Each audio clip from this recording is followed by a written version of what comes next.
Ich werde recht viel reduziert auf die Speed-Begehungen, auf die Free-Solo-Begehungen. Und das ist extrem wichtig für mich.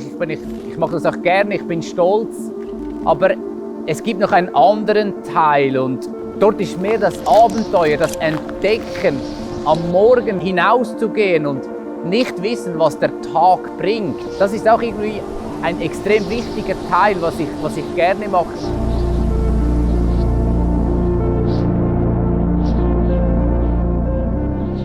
Das ist Sibirien, unsere letzte Expedition. Das ist dort, wo wir mit dem Auto fast eingebrochen sind. Das ist unser Luftkissenboot, in dem wir stecken geblieben sind.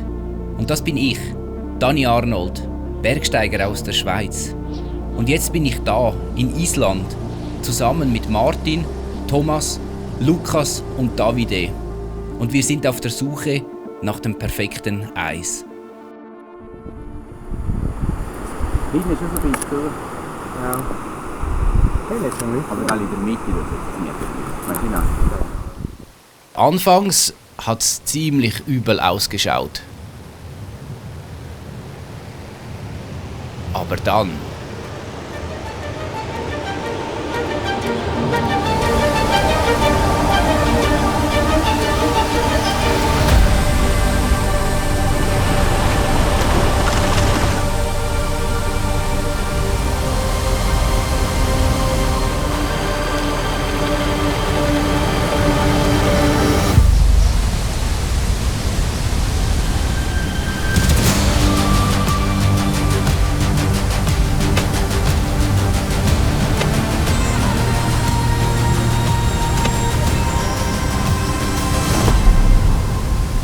Normalerweise geht es ja so, wir starten unten, klettern irgendwo hoch und versuchen da hochzukommen. Und hier jetzt in dieser Schlucht drin war es ein bisschen anders, denn wir sind von oben abgeseilt.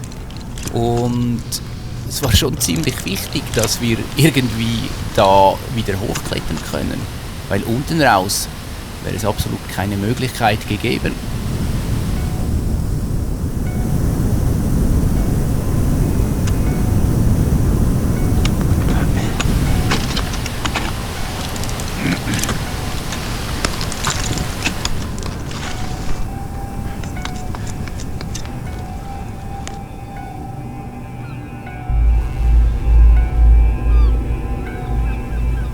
Beim Klettern ist ja sehr wichtig, dass wir eine gute Kommunikation haben. Und auf der rechten Seite, wo so viel fließend Wasser gelaufen ist, das ist extrem laut.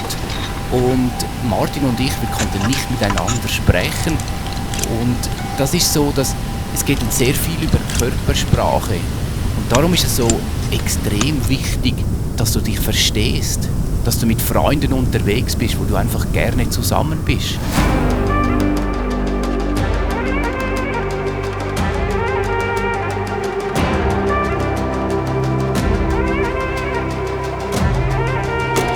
Ich hätte nie gedacht, dass wir da in Island so große, ich glaube, es ist sogar der größte Wasserfall, was es hier in Island gibt. Und es ist so spektakulär, neben diesem fließenden, tosenden Bach zu klettern.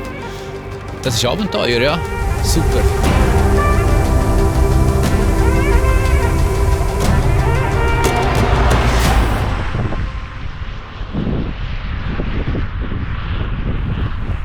Am nächsten Tag machten wir uns auf den Weg zur Nordküste. Und wir waren uns einfach nicht sicher, funktioniert das vom Wetter her. Die Straßenverhältnisse wurden schlecht und es gab sogar Unwetterwarnungen von den Behörden. We do have a few more hours to prepare for this winter storm. Aber ja, wir sind uns ja gewohnt. Wir haben gedacht, kommt schon gut und wir versuchen es einfach.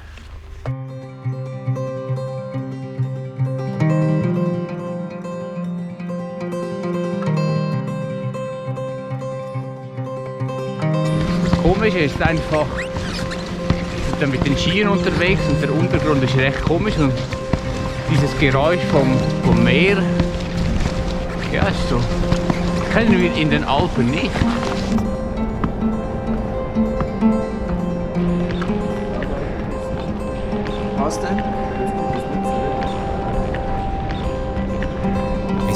leicht zu schneien begonnen. Ja, dann ein bisschen stärker. Und da war es. Unsere Eiswand und das Meer. Badhosen müssen wir mitnehmen, glaube ich. Badhosen wären gar nicht schlecht gewesen. Wer kann das schon sagen mit der teuren Ski und Eispickel am Meer? Scheiße. Voll geil. Was willst du mehr, oder? Wir sind genau an der Nordküste von Island und am anderen Ende des Meeres ist dann irgendwann mal der Nordpol. Also besser nicht ins Wasser fallen, besser nicht baden gehen, besser Eisklettern.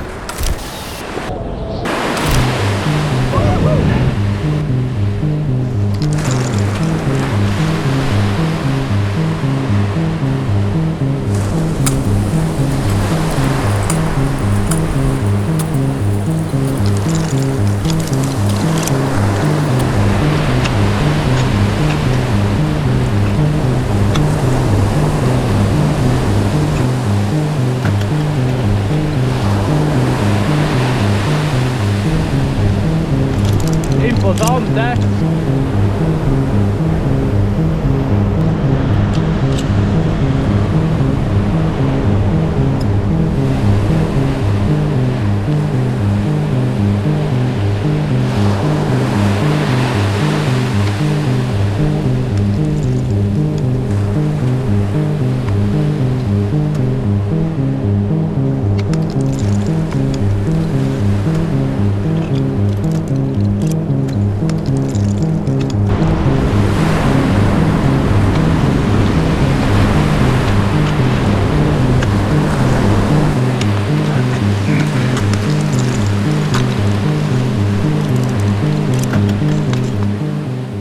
Eisklettern ist ja immer so ein bisschen ähnlich, aber da zwischen meinen Füßen runterzuschauen und dann auf dieses Meer raus, es hat sich einfach irgendwie anders angefühlt als sonst immer.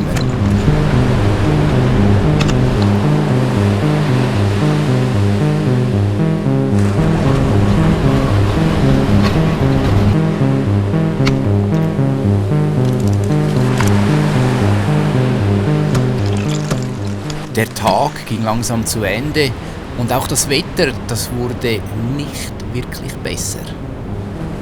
Wir sind jetzt da direkt über dem Meer am Klettern. Es ist einfach gigantisch. Es sind diese Wellen, vor allem der Ton, ich weiß nicht, ob man den hört oder nicht, aber es ist so imposant.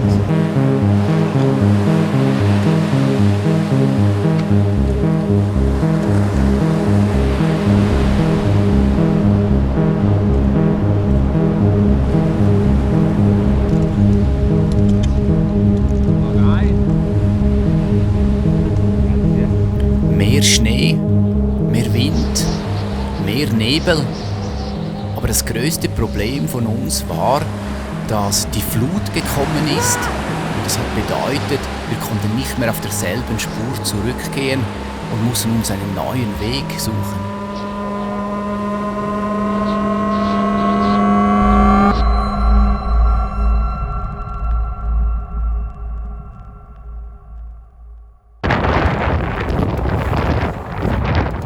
Wir haben immer das Gefühl, wir wissen es besser mit dem Wetter. Aber ja, der isländische Wetterbericht stimmt.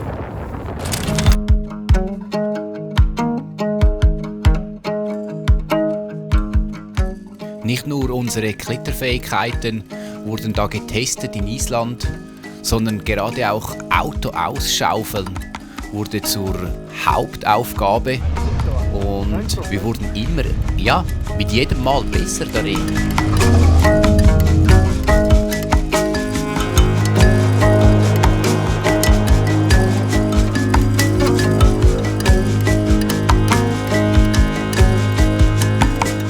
Das ist geil, oder? Es ist krass voll warmes Wasser. Oben fühlt es sich an wie -10 und jetzt hier +25. Ja. Ja, ich glaube, es gibt nur eins, oder? Badehosen an und einen Versuch. Oh, geil. Oh la.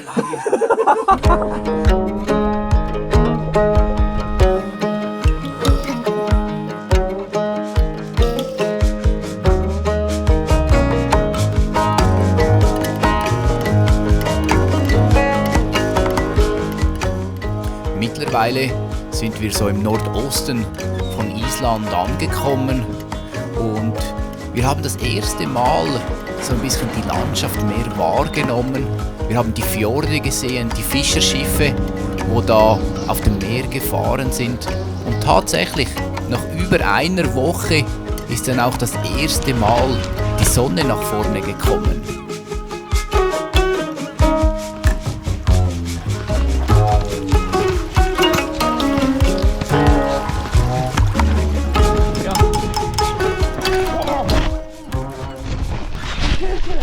Über!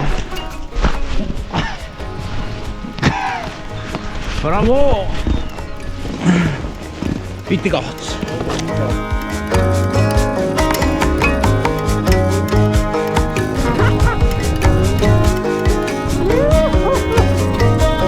kannst von mir aus viel schneller fahren. Es ist schön gleichmäßig.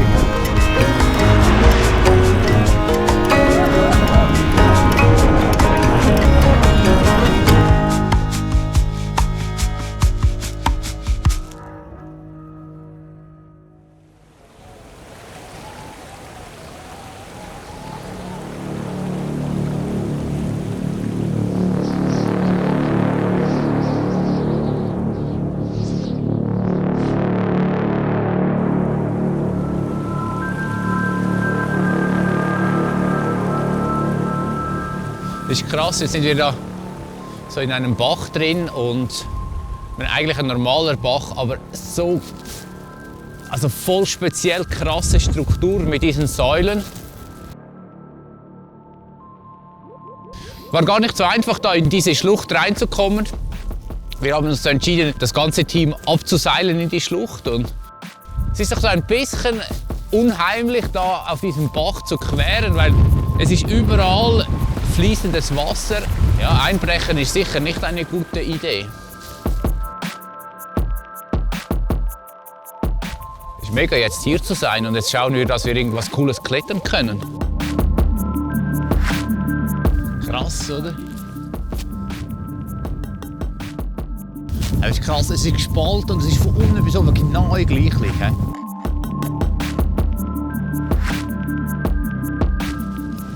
Oh, kalt ist das auch noch. Diese Formen, die sind entstanden von zwei tektonischen Platten, die da genau unter dieser Schlucht aufeinandertreffen. Und für mich ist da wirklich ein Traum in Erfüllung gegangen. Schon immer wollte ich an diesen Basaltsäulen klettern, weil ich kann mir keine Linie, keine Struktur irgendwie schöner oder perfekter vorstellen als genau da. Hey, anspruchsvoll zum Klettern. Dann.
Ja, bei den 2 Spots, die wir heute geklettert sind, war schon der erste Spot mit der Schlucht dort, mit dem Basaltstein. Also ich habe so etwas noch nie gesehen, war wirklich sehr faszinierend, die Felsformationen, die es dort gegeben hat. Und war wirklich ein Privileg, dort zu klettern. Ziemlich anspruchsvoll, das Absichern war anspruchsvoll, auch das Klettern war wirklich sehr schwierig. Im Gegensatz jetzt zu diesem Spot, wirklich sehr cool mit den Formationen, die wir hier auch sehen, mit dem Wasserfall. Sicher nicht so schwer zum Klettern, aber die Umgebung ist einfach faszinierend und coole Leute, cooles Ambiente, guter Tag gewesen. Für mich persönlich eines der größten Highlights waren die Nordlichter. Und jetzt kann man denken, ja, logisch, in Island gibt es sowieso die Nordlichter. Aber wir müssen bis zum zweitletzten Tag warten, bis sie dann wirklich nach vorne gekommen sind. Und ich fand es extrem faszinierend.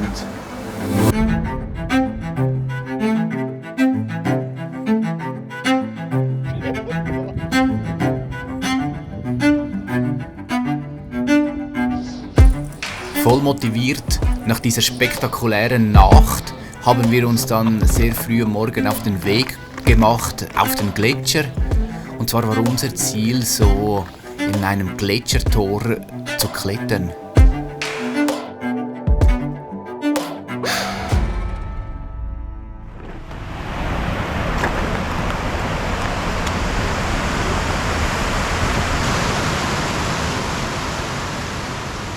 Beim Eisklettern ist es ja so, dass wenn das Wasser irgendwo runterläuft, dann gefriert es. Und meistens ist es immer senkrecht, also viel steiler kann es ja gar nicht sein, weil das Wasser geht der Schwerkraft nach unten. Und das ist das Interessante im Gletschereis, weil dort ist ja nicht das fließende Wasser, wo gefriert, sondern dort schwemmt es aus, es gibt Formationen und dort kann man in Überhängen klettern. Und was auch speziell ist, ist natürlich viel, viel steiler das Ganze. Es braucht einerseits mehr Kraft, aber auf der anderen Seite es braucht so auch ein bisschen eine spezielle Technik, denn manchmal ist es wirklich schwierig, die Füße noch zu positionieren, wenn es fast horizontal so rausgeht. Und da ist es idealer oder kraftsparender, wenn die Füße nach außen kommen und dann meistens nehmen wir die Beine dann über die Hände. Das geht dann irgendwie besser, als versuchen da irgendwie noch einen Trick zu finden.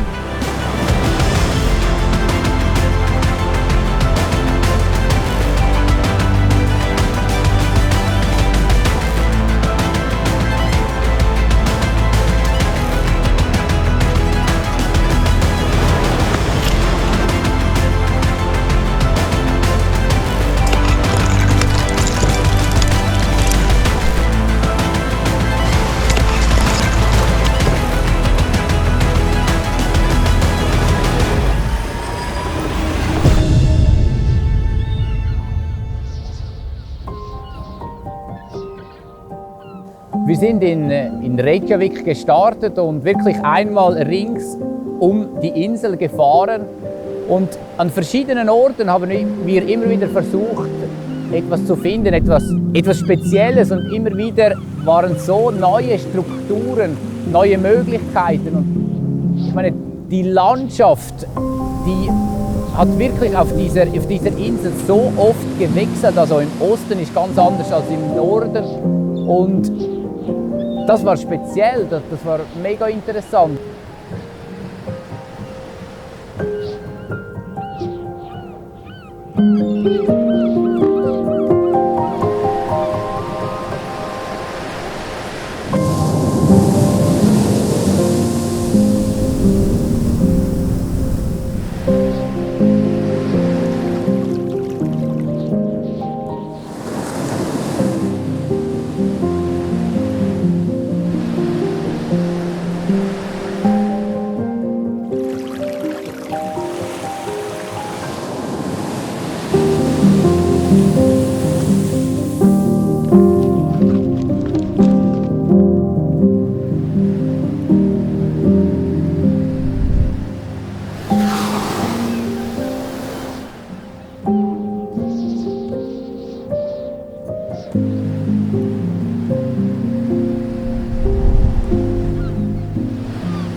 jetzt.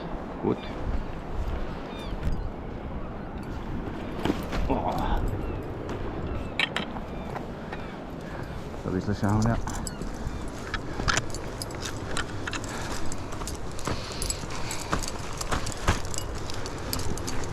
Geht's euch?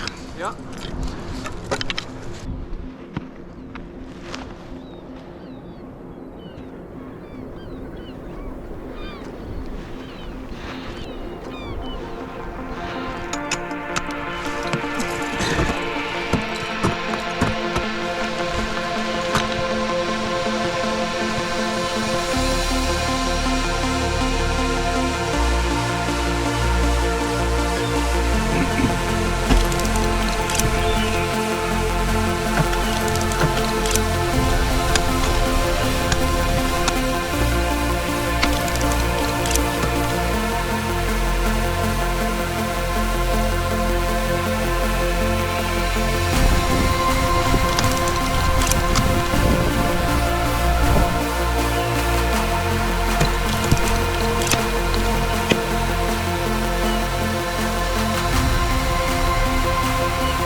Wir haben so viele schöne Orte gesehen, wir haben so viel erlebt und teilweise waren wir fast alleine tagelang unterwegs und was ich wirklich mitnehme ist, wir hatten eine gute Zeit. Wir hatten eine gute Zeit draußen, wir waren unterwegs, wir haben Sachen versucht, manchmal ging es schief, manchmal hat es geklappt, aber irgendwie, wir hatten eine gute Zeit und das, glaube ich, ist etwas, was generell etwas vom Wichtigsten ist für alle Personen.